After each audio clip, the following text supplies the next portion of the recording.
Mi nombre es Elena Varga, o al menos eso es lo que dice mi identificación, metida en el bolsillo de una chaqueta que huele a polvo, sudor y miedo. Aquí, en el tercer piso de esta biblioteca municipal, mi nombre no significa nada. Soy un plan, una ruta de escape, la voz que susurra órdenes cuando todos los demás solo quieren gritar. Llevo 7 días siendo la calculadora humana para 23 almas aterrorizadas, y la batería de mi propia humanidad está peligrosamente baja. Cada sobreviviente es una variable, un activo móvil con fortalezas y debilidades.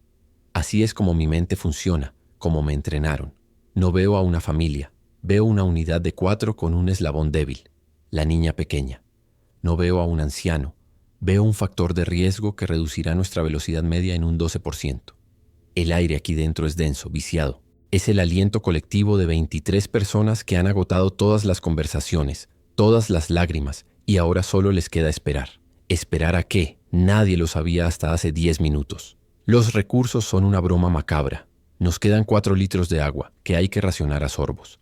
La comida son unas cuantas barritas de cereales rancias y latas de fruta que encontramos en la cafetería del personal, suficiente para mantenernos en pie unas 8 horas no más. Las armas son herramientas improvisadas, las patas de metal de las sillas rotas, fragmentos de cristal afilados envueltos en tela, un par de cuchillos de cocina que una mujer llamada Irina llevaba en su bolso. No hay ni una sola arma de fuego. El ejército se aseguró de eso antes de abandonarnos a nuestra suerte. Estamos atrapados. Las calles de abajo son un laberinto silencioso, sellado por barricadas que los propios militares levantaron antes de que el pánico los rompiera y huyeran como todos los demás. Hace 36 horas que no vemos a un solo soldado, solo vemos a los otros, los infectados. A veces una figura solitaria se arrastra por la calle principal. Otras veces una pequeña manada, una horda, se mueve con ese propósito sin mente que me hiela los huesos. Los observamos desde las ventanas rotas, en silencio, haciendo un censo de la muerte que nos rodea. El silencio es lo peor, un silencio pesado, antinatural, que solo se rompe por el gemido lejano de uno de ellos o el silbido del viento a través de los edificios vacíos. Entonces ocurrió. La radio de onda corta, un viejo cacharro que un hombre llamado David había estado manipulando sin descanso durante 3 días, cobró vida. No fue una transmisión clara y esperanzadora como en las películas. Fue un chisporroteo, una voz ahogada por la estática, casi ininteligible. Pero las palabras clave se abrieron paso a través del ruido. Vuelo privado, Aeropuerto Regional Oak Valley, 4 horas exactas, 11:45 am, 30 pasajeros. La voz sonaba tan cansada como nosotros, tan desesperada. Primera llegada, primer servicio. Después del despegue, nadie más sale vivo de esta ciudad. Y luego, silencio de nuevo. Solo el silbido de la estática, como si el universo se burlara de nosotros. Un murmullo recorrió la sala. Esperanza. Es la droga más peligrosa en un mundo como este. Vi cómo los ojos apagados de la gente se encendían con una chispa, pero en mi cabeza la esperanza no tenía cabida. Solo había números. 12 kilómetros hasta el aeropuerto, 23 personas. Entre ellos 2 ancianos que apenas pueden caminar. Una niña de 9 años, Sofía, con un asma terrible, y el señor Petrov, un hombre corpulento con una pierna fracturada, inmovilizada con las tapas de un libro de historia y cinta adhesiva. El tiempo que teníamos era de 4 horas, 240 minutos. Mi cerebro empezó a trabajar a toda velocidad, trazando rutas, calculando probabilidades. El análisis era brutalmente simple. Si llevábamos a todos nuestro tiempo estimado de viaje, evitando las hordas más grandes, sería de entre 3 y 5 horas. Un margen de error demasiado grande. La probabilidad de éxito, considerando los imprevistos, la calculé en un 40%. Si dejábamos atrás a los lentos, el señor Petrov, los 2 ancianos, la probabilidad de éxito se disparaba al 75%. La lógica de FEMA, la lógica de la supervivencia, me gritaba que optimizara, que cortara el peso muerto. Pero entonces miré sus caras. Vi a Irina, la hija del señor Petrov, limpiándole la frente con un pañuelo húmedo.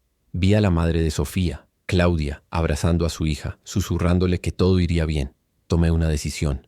No fue una votación, no en mi grupo. Fue una orden. Nos vamos todos. La palabra todos pareció colgar en el aire, un peso tangible. Algunos asintieron con alivio. Otros, los más jóvenes y fuertes, me miraron con una duda apenas disimulada. Sabían las matemáticas tan bien como yo, pero también sabían que por ahora esa frágil sensación de unidad era lo único que nos impedía convertirnos en los monstruos que temíamos. La esperanza, aunque fuera una mentira, era el pegamento que nos mantenía civilizados. Un pegamento que estaba a punto de ser puesto a prueba en las calles de una ciudad muerta. Dediqué los siguientes 20 minutos a organizar la marcha. No era una simple caminata, era una operación táctica con vidas en juego. La ruta estaba clara en mi mente. Un camino que había estudiado en los mapas de la biblioteca durante días, por si acaso. Calles residenciales para tener cobertura. Luego un túnel peatonal del metro que, según los planos, estaba abandonado y debería ser seguro, para después cruzar una zona industrial y llegar a los terrenos del aeropuerto. Cada tramo presentaba sus propios desafíos, sus propios horrores potenciales. La formación era mi principal preocupación. No podíamos permitirnos el lujo de ser un grupo desorganizado. Coloqué a 3 de los hombres más jóvenes y rápidos en la vanguardia. Les di barras de hierro de una estantería rota. No eran para luchar, no principalmente. Eran nuestros detectores de amenazas, nuestros ojos y oídos. Su trabajo era avanzar con cautela, señalar cualquier peligro y darnos tiempo para reaccionar. En el núcleo del grupo, como un tesoro frágil y vulnerable, coloqué a los ancianos, a la pequeña Sofía y a su madre, y al señor Petrov, que se apoyaba en 2 muletas improvisadas. Eran el corazón de nuestra misión, pero también nuestro mayor lastre. Protegerlos era la prioridad, y la carga de todos los demás. En los flancos posicioné a 4 mujeres, incluida Irina. Llevaban cuchillos de cocina y bates de béisbol improvisados con patas de mesa. Su tarea era vigilar los callejones, las puertas, cualquier punto ciego desde el que pudiera surgir un ataque lateral. Y en la retaguardia me coloqué yo, junto a los 2 hombres más fuertes del grupo, Marcus y Theo. Nuestro trabajo era cerrar la formación, marcar el ritmo y asegurarnos de que nadie se quedara atrás por accidente. Éramos el muro que contenía al grupo, los que empujaban hacia adelante sin descanso. Desde mi posición podía verlo todo, controlarlo todo, o eso creía. Antes de abrir la puerta de emergencia que nos llevaría a las escaleras de incendios, establecí las reglas. Eran absolutas, innegociables. Mi voz era fría, desprovista de emoción. Quería que entendieran que no había lugar para el debate. Regla número 1. Silencio total. Nos comunicamos por señas. Un grito, un ruido fuerte y todos morimos. Les mostré las señas básicas. Detenerse, avanzar, peligro, reagruparse. Regla número 2. No nos detenemos por caídas individuales. Si tropiezas, te levantas. Si no puedes, el que esté más cerca te ayuda sin romper la marcha. No podemos permitirnos perder ni un segundo. La tercera regla fue la que provocó un escalofrío visible en el grupo. Si a alguien lo muerden, lo dice inmediatamente. No hay tiempo para despedidas, no hay esperanza de cura. O se aparta del grupo por su cuenta o lo apartamos nosotros. No arriesgaremos a 22 personas por una. Vi el terror en sus ojos. La comprensión de que la crueldad era una herramienta necesaria para la supervivencia. Finalmente, la última regla. Yo tengo la última palabra en cada decisión. No hay democracia aquí. Esto es una extracción, no un paseo, ¿entendido? Un murmullo de asentimiento fue mi única respuesta. Era suficiente. Bajar por la escalera de incendios metálica fue el primer desafío. El chirrido del metal oxidado bajo nuestros pies sonaba como un grito en el silencio de la ciudad. Cada paso era una tortura. El señor Petrov tuvo que bajar sentado, peldaño a peldaño, con Irina ayudándole. Perdimos 10 minutos preciosos solo en llegar al suelo. Cuando mi bota tocó el asfalto del callejón trasero, un escalofrío recorrió mi espalda. Estábamos fuera, expuestos. La falsa seguridad de la biblioteca había desaparecido, reemplazada por la cruda realidad de las calles. El olor era lo primero que te golpeaba, una mezcla dulzona y nauseabunda de basura acumulada y muerte. Los primeros 2 kilómetros fueron tensos, pero sin incidentes. Nos movíamos como una serpiente silenciosa a través de las calles residenciales, pegados a las paredes, pasando de un coche abandonado a otro. El silencio era nuestro camuflaje. Cada crujido de una rama bajo un pie, cada tos contenida, era una pequeña explosión de pánico en mi pecho. Mis ojos no paraban de moverse, escaneando ventanas, puertas, tejados. Mi entrenamiento en gestión de desastres no me había preparado para esto. Esto no era un huracán o un terremoto. El desastre aquí tenía dientes, te perseguía, y su único objetivo era añadirte a sus filas. Avanzábamos a un ritmo dolorosamente lento, dictado por la pierna rota del señor Petrov. Cada paso que daba era una mueca de dolor, pero no se quejó ni una sola vez. Su determinación silenciosa era admirable, pero también era un reloj que corría en nuestra contra. El tiempo se nos escapaba. Podía sentirlo. Cada minuto que pasábamos en campo abierto aumentaba exponencialmente la probabilidad de ser detectados. Necesitábamos llegar al túnel del metro, nuestro primer punto de control importante y rápido. Era nuestra mejor oportunidad para cubrir una gran distancia sin estar expuestos a la vista de las hordas que vagaban por las avenidas principales. La entrada al túnel peatonal era una boca negra y amenazante en la ladera de un pequeño parque. El aire que salía de ella era frío y olía a humedad y a algo más, algo metálico, como sangre vieja. Una sensación de pavor se apoderó del grupo. Nadie quería entrar ahí, pero la alternativa, cruzar por la superficie, era un suicidio. «Vamos», susurré, haciendo un gesto con la mano. Rápido y en silencio. La vanguardia entró primero, con sus barras de hierro por delante, luego el núcleo, y finalmente nosotros, las retaguardias, nos sumergimos en la oscuridad. El túnel estaba parcialmente inundado. Unos 40 centímetros de un agua negra y estancada cubrían el suelo de baldosas. El hedor era casi insoportable. Era una sopa fría de basura, aguas residuales y descomposición. Tuvimos que avanzar vadeando, con el agua helada calándonos los pantalones y las botas. El único sonido era el chapoteo suave de nuestros pies, un sonido que parecía amplificarse hasta el infinito en la acústica del túnel. La oscuridad era casi total, rota solo por los débiles haces de luz de 2 linternas de dinamo que girábamos con la mano, creando sombras danzantes y aterradoras en las paredes cubiertas de grafitis y moho. Entonces los vimos. Al principio pensé que eran escombros, o peor, cadáveres. Había 5 o 6 figuras flotando inmóviles en la superficie del agua oscura a unos 20 metros de nosotros. Estaban boca abajo, con la ropa hinchada como maniquíes desechados. Mi corazón se detuvo por un segundo. La regla de mi entrenamiento decía que los infectados no nadaban, que el agua profunda era una barrera, pero esto no era agua profunda. Y ellos no se movían. No son nada, susurré por la cadena de comunicación humana. Son cadáveres. Pasen en silencio sin tocarlos. La tensión en el grupo era tan espesa que se podía cortar con un cuchillo. Todos contenían la respiración mientras nos movíamos lentamente, bordeando las figuras flotantes. El agua helada parecía aferrarse a mis piernas, intentando arrastrarme hacia abajo. Estábamos a mitad de camino, pasando junto al último de los cuerpos flotantes. Podía olerlo. Un olor agrio y enfermizo que se superponía al del agua estancada. Podía ver los detalles de su camisa a cuadros descolorida. Estábamos a punto de lograrlo. La salida del túnel era una mancha de luz grisácea a unos 100 metros más adelante. Fue entonces cuando ocurrió el desastre. La pequeña Sofía, la niña asmática que iba cogida de la mano de su madre, tropezó con algo sumergido. Perdió el equilibrio y su cara se hundió por un instante en el agua sucia y helada. Salió a la superficie tosiendo y farfullando, y entonces vio uno de los cadáveres flotando a menos de 1 metro de ella. Sus ojos se abrieron de par en par, llenos de un terror puro e infantil. Su madre, Claudia, intentó taparle la boca, susurrándole que se calmara, pero era demasiado tarde. El pánico se apoderó de ella y soltó un grito. No fue un grito largo, fue un chillido agudo, penetrante, que rebotó en las paredes del túnel como una bala. Y en el silencio que siguió, el mundo se convirtió en una pesadilla. Los flotadores no eran cadáveres, eran infectados en estado latente, conservados por el agua fría. El grito de Sofía fue su despertador. Simultáneamente las 5 figuras se agitaron. Se dieron la vuelta en el agua con una velocidad antinatural, sus movimientos espasmódicos, rotos. Sus ojos, lechosos y sin vida, se fijaron en nosotros. Un gemido bajo y gutural surgió de sus gargantas, un coro de hambre despertada. El pánico se desató. La gente empezó a gritar, a empujarse, rompiendo la formación. «¡Corran!», grité, mi voz resonando en el túnel. «Hacia la salida, ahora». Pero los infectados ya se estaban poniendo de pie en el agua poco profunda, moviéndose hacia nosotros con una rapidez aterradora, chapoteando y gruñendo. Estaban entre nosotros y la salida. El caos era total. El grupo del núcleo, el más vulnerable, estaba a punto de ser alcanzado. Mi cerebro se enfrió ignorando mi propio miedo. Necesitaba tomar una decisión horrible, en una fracción de segundo. Vanguardia, Marcus, Theo, pared humana, usen las tablas. Grité la orden señalando unos tablones de madera podrida que flotaban cerca de la pared.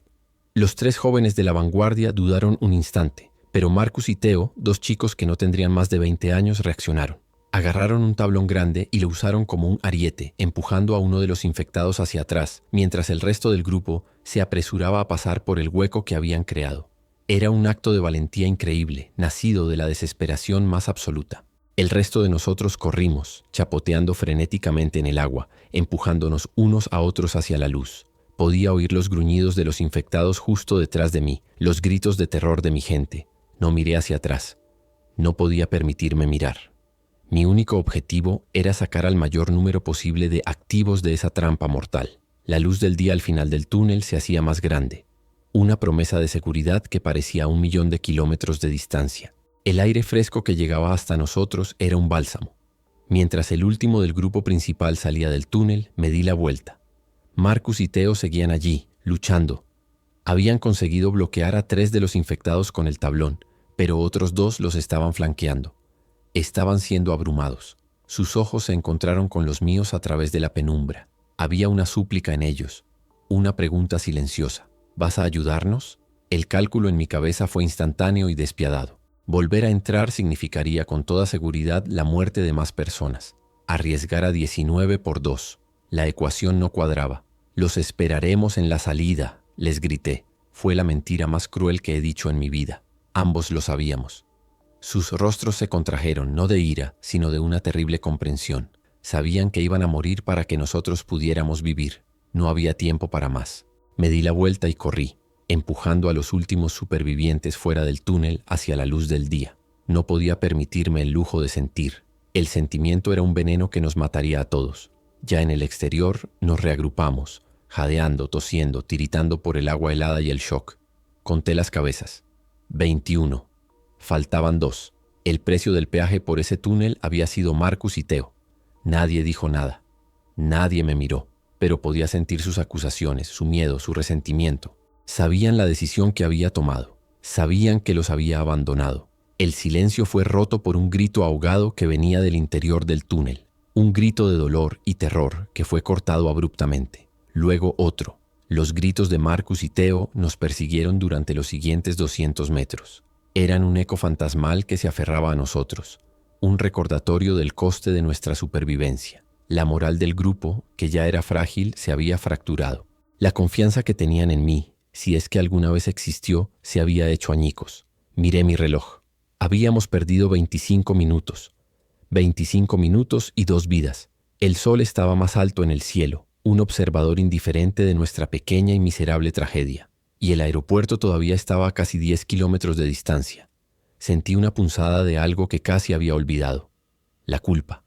Una sensación caliente y pesada en el fondo de mi estómago. Los rostros de Marcus y Theo, en ese último segundo en el túnel, estaban grabados a fuego en mi mente, pero la aparté con una brutalidad que me sorprendió a mí misma. La culpa era un lujo. La culpa te hacía dudar. Y la duda, en este nuevo mundo, era una sentencia de muerte. Tenía que seguir adelante. Tenía que llevar a los 21 restantes al aeropuerto. El coste ya se había pagado. Sería un insulto a la memoria de los muertos fallar ahora. Continuamos la marcha en un silencio sepulcral, cada uno perdido en sus propios pensamientos, en su propio miedo. El grupo ya no se movía como una unidad. Ahora eran individuos asustados, unidos solo por la desesperada necesidad de sobrevivir. Yo ya no era su líder, era su carcelera, la que tomaba las decisiones que ellos no se atrevían a tomar. La que llevaba la sangre en las manos para que las suyas pudieran permanecer limpias. Me odiaban por ello, pero me seguían, porque en el fondo sabían que era su única oportunidad. Y eso para mí tenía que ser suficiente. Al salir de la zona residencial, el paisaje cambió drásticamente, como si hubiéramos cruzado una frontera invisible hacia un nuevo nivel del infierno. Los edificios se hicieron más grandes, más impersonales. Almacenes de metal corrugado del tamaño de campos de fútbol se alineaban a ambos lados de avenidas anchas y desoladas. La sensación de cobertura desapareció por completo. Aquí fuera, en la zona industrial, éramos hormigas en una mesa de autopsias. Cada paso que dábamos era bajo el cielo abierto, visible desde kilómetros a la redonda. Y eso era lo que más me aterraba. Podíamos verlas a lo lejos, hordas. No eran más que manchas oscuras en el horizonte, masas informes que se movían con una lentitud engañosa. Parecían manchas de aceite extendiéndose por el asfalto, silenciosas y letales. Saber que estaban ahí, saber que un solo error, un solo ruido fuerte, podía hacer que esas manchas fluyeran en nuestra dirección, era una presión psicológica constante. Mantenía a todo el mundo al borde del pánico, con los ojos saltando de una sombra a otra, incluso cuando no había nada que ver. El verdadero enemigo aquí no eran solo los infectados, era el espacio abierto. Nuestro siguiente gran obstáculo era una avenida principal. Una franja de asfalto de 8 carriles que se extendía a lo largo de 800 metros. 800 metros de exposición total. No había coches en los que esconderse, ni edificios juntos que ofrecieran refugio. Era una zona de muerte en toda regla. Al otro lado, una gasolinera abandonada se erigía como un pequeño bastión de esperanza. Ese era nuestro objetivo, nuestro punto de reagrupamiento. Mi plan era sólido, al menos en teoría. Cruzaríamos en 3 oleadas de 7 personas. Rápido y eficiente. La primera oleada aseguraría la gasolinera y luego cubriría las otras 2. Di la señal. La primera oleada, liderada por un tipo corpulento llamado Gregor, un ex policía que se movía con una confianza que me ponía nerviosa, salió disparada. Corrieron agachados moviéndose con una rapidez sorprendente. Contuve la respiración mientras los observaba. Cada segundo se sentía como una hora. El sonido de sus pies sobre el asfalto parecía un trueno en el silencio. Pero lo lograron. Los vi llegar a la gasolinera, desaparecer detrás de los surtidores de gasolina, y luego Gregor me hizo una señal con la mano desde una de las ventanas. Despejado, un pequeño nudo en mi estómago se aflojó. Segunda oleada, vamos, susurré con urgencia por el pequeño walkie-talkie que compartíamos los líderes de cada sección. Este era el grupo más vulnerable. El señor Petrov, su hija Irina y otros 4, incluyendo a la madre de Sofía y a la propia Sofía, empezaron a moverse. El ritmo era mucho más lento. El señor Petrov se esforzaba heroicamente, apoyándose en sus muletas improvisadas, con el sudor perlando su frente. Irina estaba a su lado, sosteniéndole, susurrándole palabras de ánimo. Estaban a mitad de camino, en el punto de no retorno, cuando ocurrió. Una de las muletas del señor Petrov resbaló en un charco de aceite irisado. Su pierna fracturada se dobló en un ángulo antinatural y se desplomó en el suelo con un grito ahogado de dolor. El sonido de su cuerpo golpeando el asfalto fue seco, horrible. El grupo se detuvo en seco, congelados por la indecisión y el miedo. «No se detengan, sigan moviéndose», le grité por la radio, mi voz sonando más dura de lo que pretendía. Pero era demasiado tarde. La inercia se había perdido. Y entonces Irina hizo lo impensable, lo que mi lógica me decía que era una sentencia de muerte. Se dio la vuelta. Ignorando mis órdenes, ignorando el peligro, corrió de vuelta hacia su padre intentando levantarlo. «Irina, no, déjalo», le grité por la radio, la desesperación filtrándose en mi voz. «Avanza ahora». Pero ella no me escuchó. Estaba en su propio mundo de pánico y amor filial. La tercera oleada, mi grupo, se vio obligada a esperar en el borde de la avenida. Estábamos atrapados, completamente expuestos, con un hombre herido y su hija en medio de la zona de muerte. Y fue entonces cuando la mancha en el horizonte se movió. No fue un movimiento lento y sin rumbo. Fue un cambio de dirección deliberado, unificado. La horda nos había visto. Habían detectado el movimiento, la interrupción en el patrón de la ciudad vacía. Y ahora venían hacia nosotros. La mancha negra empezó a alargarse, a definirse en figuras individuales que corrían con esa velocidad espasmódica y aterradora. El gemido bajo y colectivo de cientos de infectados empezó a llegar hasta nosotros, llevado por el viento. Era el sonido más aterrador que había oído en mi vida. El sonido de un tsunami de dientes y garras. «Elena, haz algo». La voz de Gregor crepitó en mi radio, llena de pánico y acusación. Estaba atrapado en la gasolinera con su grupo, observando cómo la horda se acercaba a sus compañeros. «No los dejes ahí. Haz algo o asume que eres una asesina». Sus palabras me golpearon como un puñetazo. Tenía razón. Mi plan había fallado. La rigidez de mi estrategia nos había condenado. Tenía que tomar una decisión quirúrgica y desesperada en los próximos 10 segundos. Y solo tenía una herramienta a mi disposición que pudiera afectar a una horda a esa distancia. En mi mochila llevaba 3 bengalas de señalización. Las había guardado como último recurso. Son ruidosas, llaman la atención, son todo lo que habíamos intentado evitar. Pero ahora esa desventaja era nuestra única esperanza. «Tercera oleada, preparen las bengalas», ordené. A mi señal, disparen en dirección opuesta a la horda. Intentaremos desviarlos. Saqué una, quité el capuchón y tiré de la anilla. Con un silbido agudo, la bengala salió disparada hacia el cielo, dejando una estela de humo rojo. Las otras 2 la siguieron un segundo después. Fue un caos de luz y sonido. Las bengalas explotaron en el aire con un fuerte estallido, bañando el cielo gris con un resplandor escarlata. Funcionó. Al menos funcionó en un 60%. Vi cómo la mayor parte de la horda, atraída por el ruido y la luz repentina, cambiaba de dirección y corría hacia el lugar donde caerían las bengalas. Pero no todos. Una parte de la manada, quizás 50 o 60 de ellos, no se distrajo. Siguieron corriendo directamente hacia nosotros. Y lo que era peor, el ruido había despertado a otros. De los almacenes laterales, de los callejones oscuros que flanqueaban la gasolinera, empezaron a salir más infectados. Eran una docena, quizás 15. atraídos por el sonido de las bengalas, ahora convergían directamente en el único punto de actividad humana en kilómetros a la redonda, la gasolinera donde estaba el grupo de Gregor y hacia donde el nuestro corría desesperadamente. La situación había pasado de ser un problema a distancia a un combate cuerpo a cuerpo inminente. Irina, con una fuerza nacida de la adrenalina, había conseguido poner a su padre de pie y lo arrastraba hacia nosotros. Llegamos a la gasolinera todos a la vez, una masa desorganizada de gente aterrorizada, justo cuando los primeros infectados locales nos alcanzaban.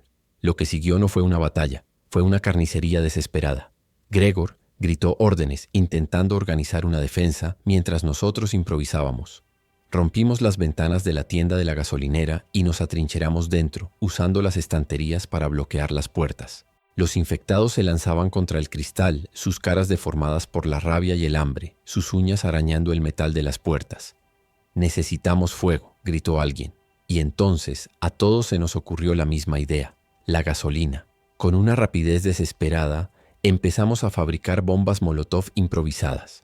Vaciamos botellas de refresco, las llenamos con la gasolina residual de uno de los tanques y metimos trozos de tela de nuestra propia ropa como mechas. Era una línea de producción nacida del pánico. El olor a gasolina llenaba el aire, mareándonos, pero nadie se detuvo. Era nuestra única oportunidad.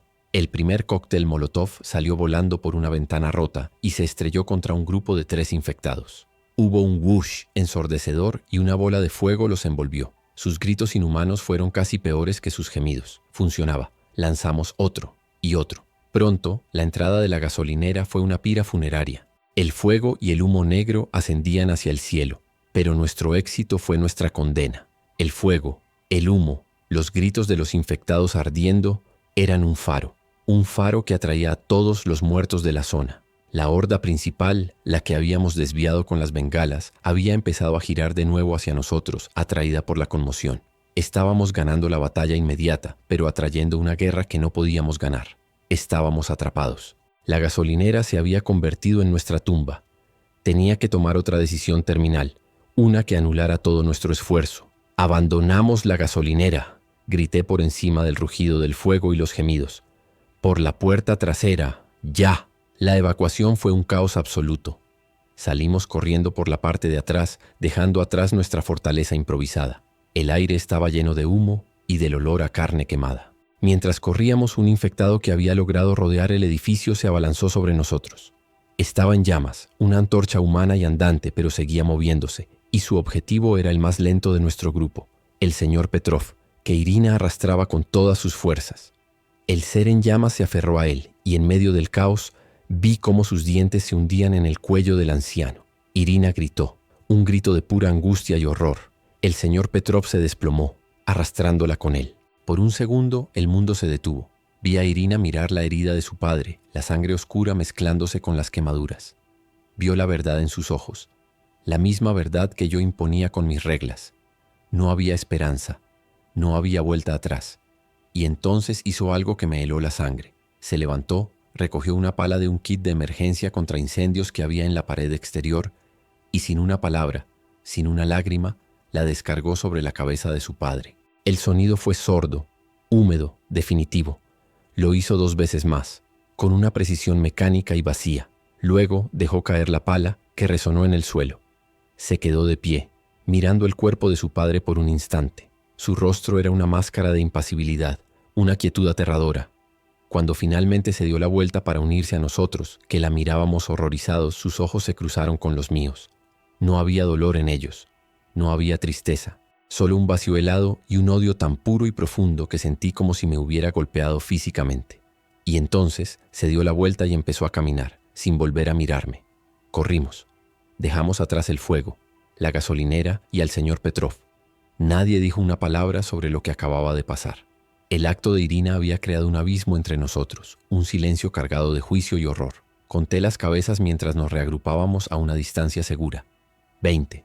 Habíamos perdido a otro. Además, 3 personas tenían quemaduras leves por los cócteles Molotov mal lanzados. Y habíamos perdido 40 minutos preciosos e irreemplazables. El aeropuerto parecía más lejos que nunca. La cohesión del grupo, que se había fracturado en el túnel, ahora estaba en estado crítico.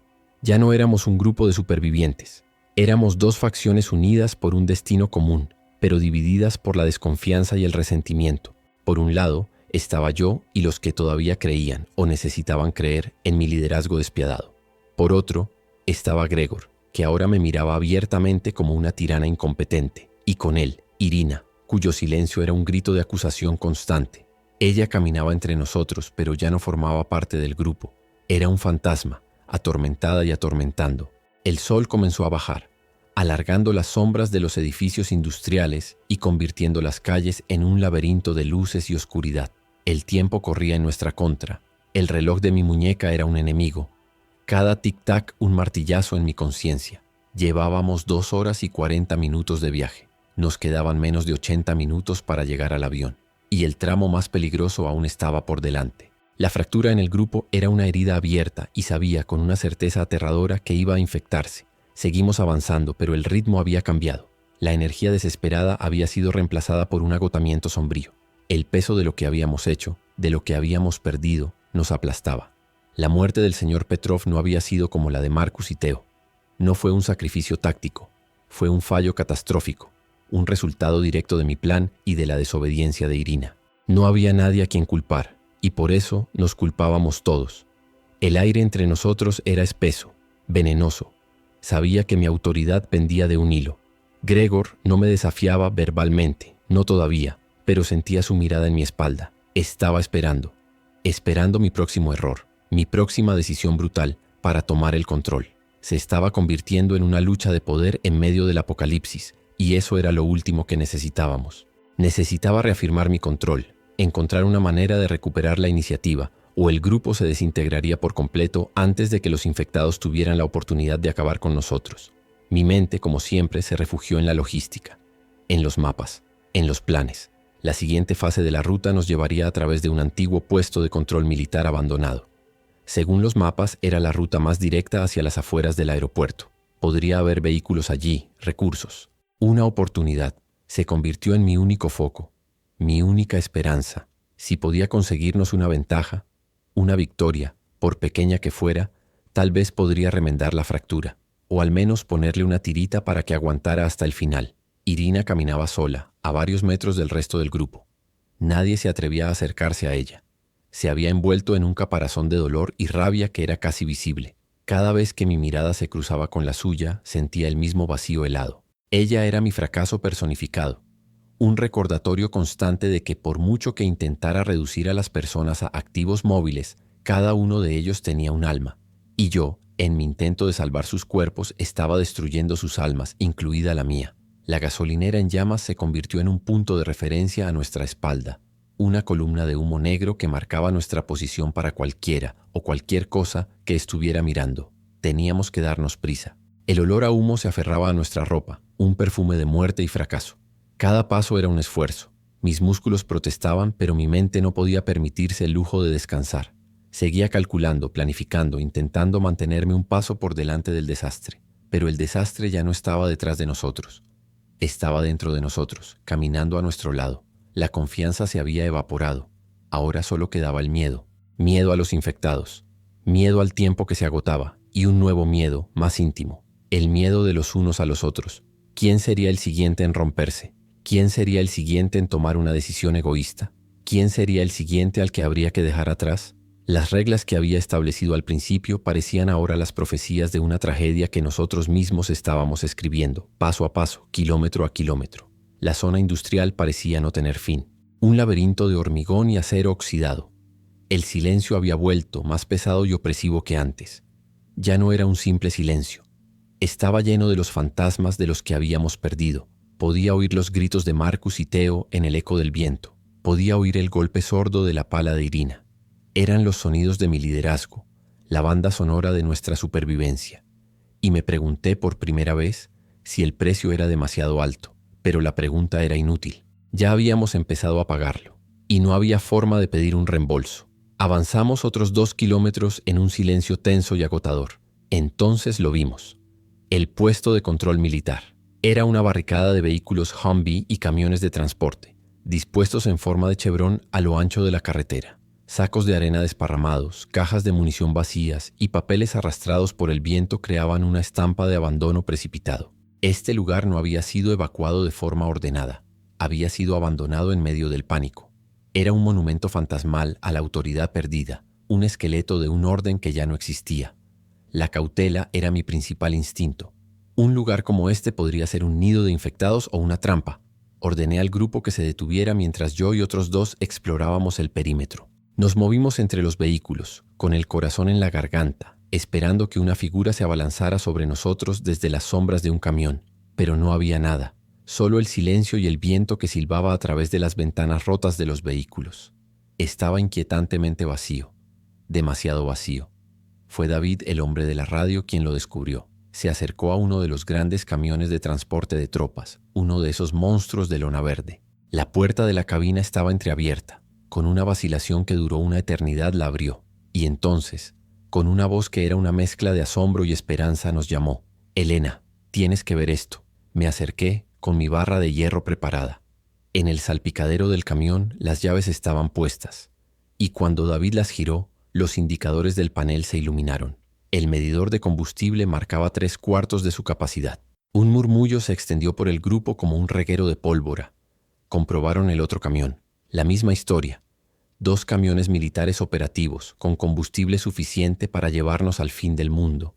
La esperanza, esa droga peligrosa y adictiva, volvió a inundar sus rostros. «Podríamos conducir», dijo alguien. «Podríamos recorrer los últimos 4 kilómetros en 15 minutos». La idea era increíblemente seductora. Un escape rápido y blindado de este infierno a pie. Podía ver cómo la tensión abandonaba sus hombros, reemplazada por una euforia casi infantil. Pero en mi cabeza, las alarmas estaban sonando a todo volumen. Mi mente no veía 2 camiones, veía 2 gigantescas campanas de reclamo. «No», dije. Y la palabra sonó como un disparo en medio de su celebración silenciosa. Todos se volvieron para mirarme. «El ruido», expliqué, mi voz fría y analítica. «El motor de estos camiones se puede oír a kilómetros. Atraerá a todas las hordas que hemos estado evitando. Es un suicidio». Les expliqué la lógica. El sigilo nos había mantenido vivos. La velocidad era una apuesta demasiado arriesgada. Podríamos llegar al aeropuerto, sí, pero con un ejército de muertos pisándonos los talones. Fue entonces cuando Gregor dio un paso al frente. Era el momento que había estado esperando. Su rostro era una máscara de justa indignación. «Ya hemos tenido suficiente de tus planes, Elena», dijo, su voz resonando con una autoridad recién descubierta. «Tus planes nos han costado a Marcus, a Theo, al señor Petrov. Caminar es lento, es peligroso. Esto», dijo, golpeando el capó del camión con la palma de la mano.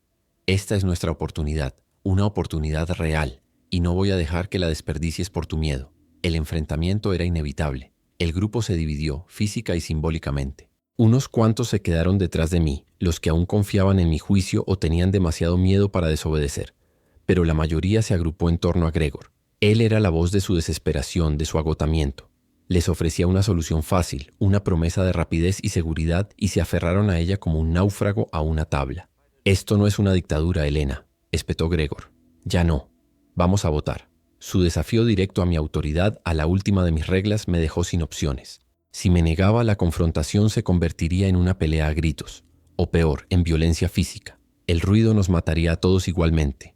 Si aceptaba, corría el riesgo de perder el control por completo. Opté por el mal menor. «De acuerdo», dije, con una calma que no sentía. «Votemos». Era una concesión y ambos lo sabíamos. Era una señal de debilidad y él sonrió, una sonrisa de triunfo apenas disimulada. La votación fue rápida y brutal. Gregor expuso su caso. Velocidad, seguridad, llegar al aeropuerto en minutos. Yo expuse el mío. Sigilo, riesgo controlado, evitar atraer una atención no deseada. No fue un debate, fue un juicio a mi liderazgo. Las manos se alzaron. 12 votaron por los camiones. 12 almas cansadas y desesperadas que optaron por la promesa de un final rápido. Solo 8 votaron por seguir caminando, los más cautelosos, los que habían visto de cerca el coste de un solo error. El resultado era claro, 12-8. El grupo había hablado. La expresión de Gregor era de pura victoria. Se volvió hacia mí esperando que se diera. Pero yo no había terminado. «Yo también voto», dije en voz alta y clara. «Voto por caminar». Ahora el recuento era de 12-9. Y entonces jugué mi última carta, la única que me quedaba. Mi voto de líder cuenta como desempate en caso de conflicto. Es la regla que todos aceptaron. La decisión está tomada. Caminamos. Un silencio mortal cayó sobre el grupo. El triunfo en el rostro de Gregor se transformó en una furia helada. La esperanza en los rostros de los demás se convirtió en un resentimiento amargo. Había ganado, sí, pero había destrozado cualquier apariencia de unidad que nos quedaba. Había reafirmado mi autoridad, pero me había convertido en su tirana a sus ojos. Sabía que había cruzado una línea. Ya no los estaba liderando, los estaba obligando. Y la obediencia forzada es un cimiento muy frágil sobre el que construir la supervivencia. Para intentar aliviar la tensión o quizás solo para darme un momento para pensar, ordené un descanso de 10 minutos. Beban lo que queda de agua. Coman algo. Salimos en 10. Fue un error. Un error táctico garrafal. En mi intento de mostrar un mínimo de compasión, les di una oportunidad, les di tiempo para conspirar. Mientras yo me concentraba en un mapa polvoriento, planeando la ruta a pie para salir del puesto de control, el veneno de la rebelión empezó a extenderse. No me di cuenta hasta que fue demasiado tarde. Estaba tan absorta en mi planificación, en intentar salvarlos a pesar de ellos mismos, que no vi las miradas que se cruzaban.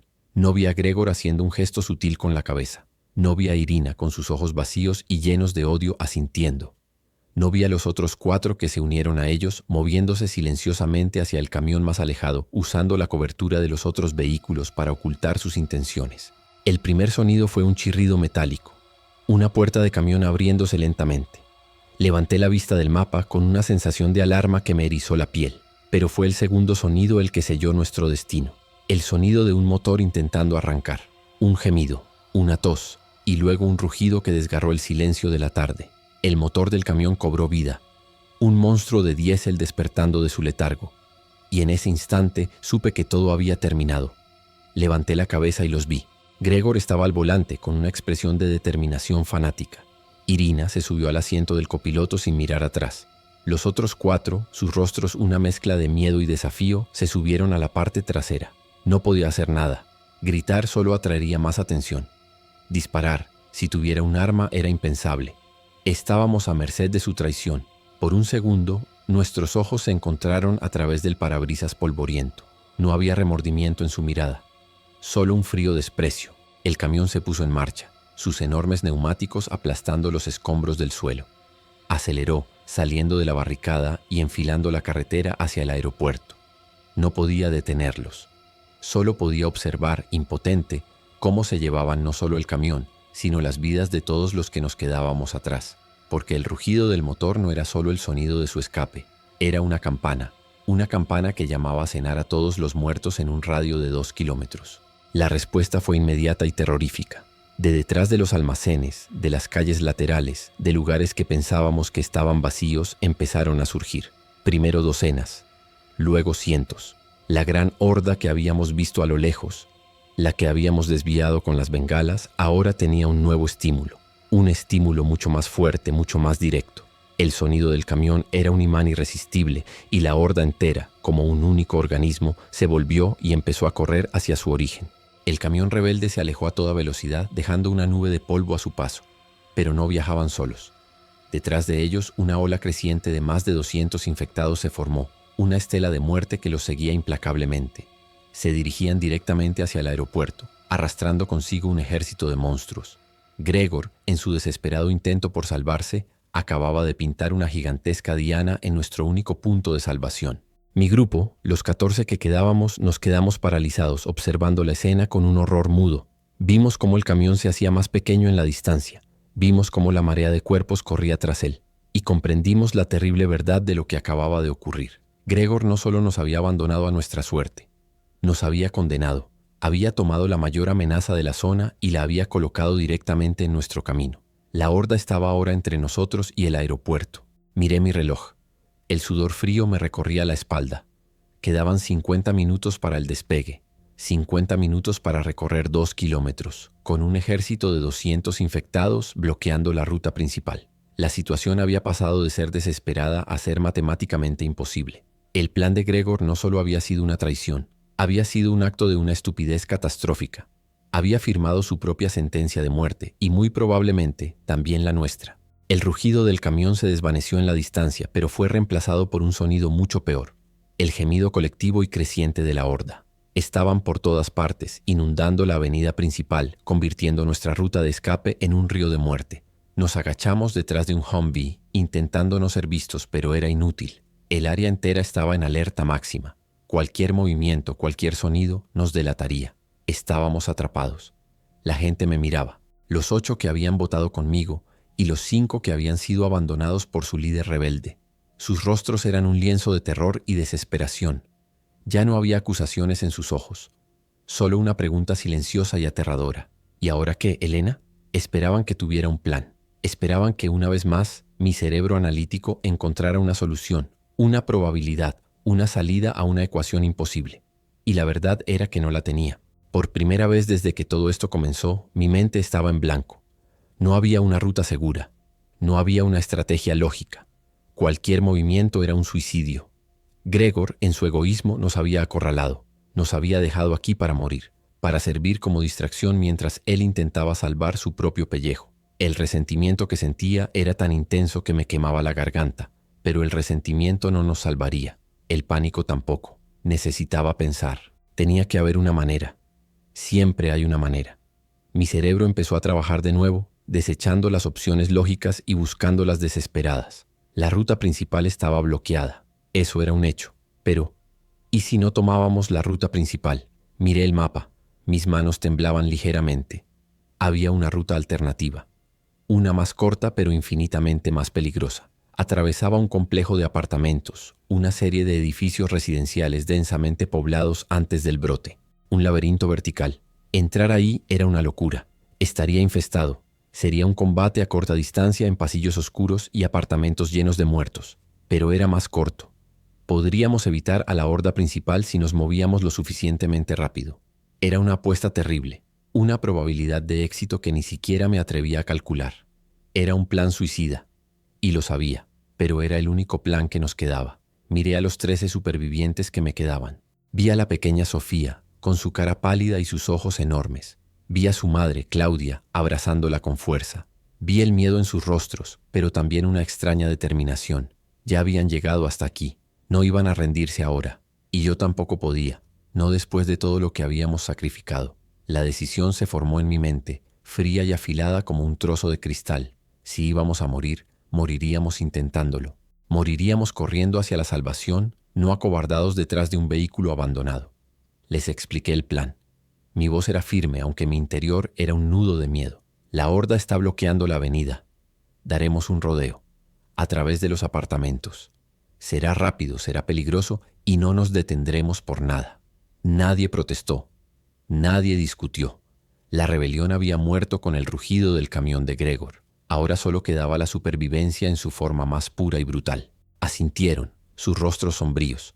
Entendieron lo que les estaba pidiendo. Les estaba pidiendo que corrieran hacia el corazón de la oscuridad con la esperanza de encontrar una pequeña mota de luz al otro lado. Y estaban dispuestos a hacerlo. Pero mientras nos preparábamos para movernos, una nueva idea, aún más desesperada, aún más terrible, empezó a tomar forma en mi cabeza. El plan de atravesar los apartamentos era arriesgado, pero podíamos aumentar nuestras probabilidades. Podíamos dividirnos. Podíamos crear una distracción. Podíamos sacrificar a unos pocos para salvar a la mayoría. La lógica fría y despiadada de la supervivencia volvía a tomar el control. Me di cuenta de que para llegar al avión, alguien más tendría que pagar el precio. La rebelión de Gregor nos había costado tiempo y una ruta segura. Para recuperarlos, tendríamos que hacer un sacrificio final y deliberado. Miré a mi pequeño y destrozado grupo de supervivientes y mi mente empezó a hacer el cálculo más horrible de todos, decidir quién de ellos iba a ser el cebo. Y la persona que tendría que pedírselo, que tendría que ordenar su muerte, era yo. No había tiempo para el debate. La única opción era la más terrible. Necesitamos una distracción, dije. Mi voz sonando extraña, distante, como si perteneciera a otra persona. Una lo suficientemente grande como para atraer a toda la horda de la avenida principal. Vamos a dividirnos. Equipo señuelo y equipo principal. Las palabras salieron de mi boca, frías y funcionales, pero cada una de ellas era una sentencia de muerte. Pude ver cómo la última chispa de esperanza se extinguía en sus ojos, reemplazada por una comprensión sombría. Sabían lo que les estaba pidiendo. El equipo principal de 10 personas correrá directo al aeropuerto en cuanto se cree la distracción. El equipo señuelo, me detuve, incapaz de terminar la frase. No era necesario. Ellos sabían cuál era su misión. Su misión era morir ruidosamente. Necesito 4 voluntarios, dije finalmente, y el silencio que siguió fue el más pesado y profundo que he experimentado en mi vida. Fue un silencio lleno de finales, de vidas no vividas, de futuros robados. Estaba pidiendo a 4 personas que se tiraran a las llamas para que el resto pudiera calentarse con ellas un poco más. El primero en dar un paso al frente fue el señor Kim, uno de los ancianos. Su rostro estaba lleno de arrugas, pero sus ojos eran claros y firmes. «Yo iré», dijo con una voz sorprendentemente fuerte. «Soy lento. Retraso al grupo. Es lo lógico». Su pragmatismo, su aceptación tranquila de su propio final, fue más desgarrador que cualquier grito. Luego, una pareja joven que lo había perdido todo en los primeros días del brote se ofrecieron. No tenían nada por lo que vivir, así que eligieron darle un significado a su muerte. Ya eran 3. Faltaba uno. Entonces, Claudia, la madre de Sofía, dio un paso al frente. Mi corazón se encogió. «No, Claudia», empecé a decir, pero ella me interrumpió, su mirada fija en la mía, ardiendo con una intensidad feroz. «Yo iré», dijo. «Si me prometes algo, Elena». Se acercó a mí, su voz un susurro desesperado. «Júrame que subirás a mi hija a ese avión. No importa lo que pase, no importa a quién tengas que dejar atrás. Júrame que ella saldrá de esta ciudad». Me quedé sin palabras. Me estaba entregando lo más preciado que tenía, a cambio de una promesa. Tragué saliva, el nudo en mi garganta me impedía respirar. Miré a la pequeña Sofía, que se aferraba a la pierna de su madre sin entender nada. Luego volví a mirar a Claudia. En sus ojos no había miedo, solo la determinación de una madre. «Te lo juro, Claudia», dije, y las palabras sabían a cenizas en mi boca. «Ella estará en ese avión». Claudia asintió, una sola vez, como si mis palabras hubieran sellado un pacto de sangre. Luego se arrodilló y abrazó a su hija con una fuerza que parecía que podría romperle los huesos. Les di sus instrucciones al equipo señuelo. Eran sencillas y terribles. Tenían que entrar en el complejo de apartamentos, encontrar una fuente de gas y hacer que todo volara por los aires. Cuanto más ruido, cuanto más fuego, mejor. Mientras se preparaban para irse, el señor Kim se volvió hacia mí. «¿Volverán por nosotros?», preguntó, aunque ya sabía la respuesta. La mentira se formó en mis labios casi por instinto. «Haremos un círculo y volveremos por ustedes», dije. Fue un pequeño y patético acto de piedad. Una última palabra amable antes del fin. El adiós de Claudia a Sofía fue lo más doloroso que he presenciado jamás. No lloró, no hubo un discurso dramático. Simplemente la abrazó, le apartó el pelo de la cara y le susurró al oído: «Mamá solo va a ayudar a estos señores un momento. Correrás muy rápido con Elena y nos veremos en el avión, ¿vale?». Luego le dio un beso en la frente, se levantó y me entregó a su hija. «Ahora es tuya», me dijo, sus ojos transmitiéndome todo el peso de mi juramento. Luego se dio la vuelta y, sin mirar atrás, siguió a los otros 3 hacia la oscuridad del edificio. Nos escondimos en un callejón, esperando. Los minutos se alargaban como horas. Sofía temblaba en mis brazos y yo le susurraba que todo iría bien, las mismas mentiras que su madre le acababa de decir. Entonces ocurrió. Primero, un silbido bajo, creciente. Luego, una explosión ensordecedora que sacudió el suelo bajo nuestros pies. Una bola de fuego naranja y amarilla se elevó por encima de los tejados, iluminando el cielo nocturno. El edificio de apartamentos se había convertido en una antorcha. El equipo señuelo había cumplido su misión. La reacción de la horda fue instantánea. El gemido colectivo cambió de tono, convirtiéndose en un rugido de excitación. La masa de cuerpos que bloqueaba la avenida principal se desvió, como un río cambiando de curso, y fluyó hacia el fuego. El sonido de sus pies corriendo sobre el asfalto era como el de una lluvia torrencial. Era nuestra oportunidad. «Ahora», grité con la voz rota. «Corran, no paren por nada». Y corrimos. Corrimos como si el diablo nos pisara los talones, porque de hecho lo hacía. La carrera final fue un borrón de pánico y adrenalina.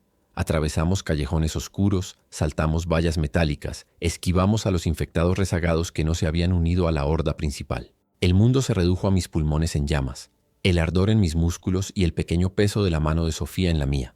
A mitad de camino, la niña empezó a tener dificultades para respirar.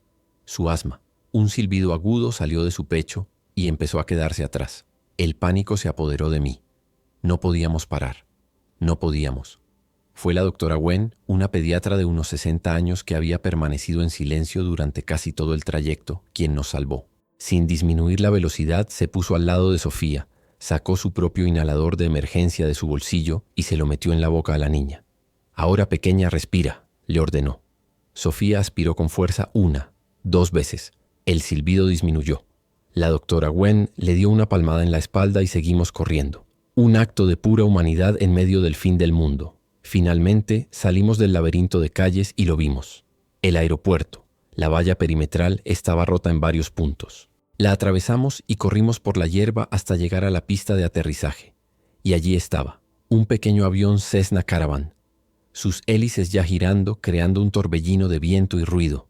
Lo habíamos conseguido. Por un instante, una ola de alivio tan intensa que casi me dobla las rodillas me invadió. Habíamos llegado. Estábamos a salvo, pero el alivio se convirtió en hielo en mis venas en un segundo, porque vi movimiento cerca del avión. Gregor y los 5 que lo siguieron estaban allí. Habían llegado en el camión, y ahora estaban subiendo a bordo, empujándose unos a otros para entrar en la pequeña cabina. El camión estaba aparcado a un lado, con el motor aún en marcha, la causa de que la horda se hubiera dirigido inicialmente en esta dirección. Habían traicionado a 14 personas, solo para llegar aquí primero. Un hombre con aspecto de exmilitar, supuse que era Dutch, el piloto. Nos gritaba desde la puerta del avión, su cara roja por el pánico. «¡Cierren la maldita puerta! ¡Vamos! La horda está a 200 metros». Señaló hacia el final de la pista y mi corazón se detuvo. La distracción del fuego había funcionado, pero ahora la horda, al no encontrar nada allí, volvía a ser atraída por el ruido más cercano y constante. Los motores del avión. Estaban cruzando la pista. Una marea negra que se acercaba a una velocidad aterradora. Llegamos al avión, un grupo jadeante y destrozado de 10 supervivientes. Gregor, ya dentro, intentó cerrar la puerta corredera. Sin pensarlo, metí mi cuerpo en medio, bloqueándola. El metal se clavó en mi espalda. «Aparta, Elenas», gruñó, su cara a centímetros de la mía. «No hay sitio. Nosotros hicimos el sacrificio para que pudieras llegar», le espeté, mi voz temblando de rabia. «Tú solo robaste un camión». Fue entonces cuando la brutal aritmética de la situación nos golpeó a todos. Conté las cabezas. Su grupo eran 6. El nuestro, 10. 16 supervivientes en la pista.